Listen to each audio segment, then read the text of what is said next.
gwapo. And one of my friend, yung gid siya nga, ganyan, ano man nga, inyong anak, galakawa, and then, anak idara, kapaskitbula man na sila. Sa pare sa akong anak, kapaskitbula, man na siya imo, nagsangyaw na may balita. But sa ato ang church, we are encouraged to serve the Lord sa mga friendly keeper. So we are encouraged to serve the Lord full-time. I-share na mo ang gospel sa among belief, teaching na mo. But we are not forcing anybody here. We just wanted to share sa among ituuan. So thankful ka lang community. And salamat kay sa inyong pag-anhig yun.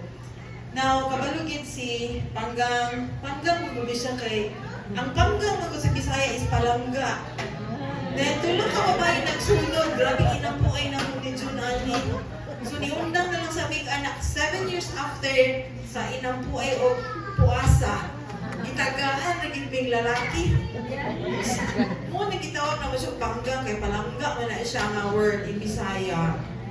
So, ang iyang real name is Heber. Ika po na sa word na isa sa atong apostle. And then, gikan na siya, buti pasabotan ng kay a man without excuses. Now, ang iyang pagdako, nagpalibutan niya siya mga babayi. O, kita na siya mga hairband, mga ribbon, mga hair clips, mga sandal, mga sanina sa balay. Pero lalaki ira siya. So, we're happy sa time na nag-decide siya. And I was so scared at that time pagkamatay din sa ilang papa. Kaya abi na ko ba o ganang bitang ma-change yung yung desisyon. Kaya wala may nagdaw nga mamatay yung papa at that instant.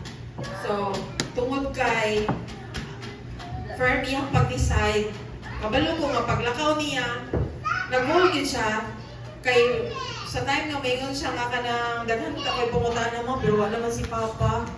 Sakit kaya akong kasing-kasing anak Pero finally, you finished the 2 years yun. And salamat kayo, brothers and sisters, parents, friends, and sa teacher ni Heber nga nakakaroon.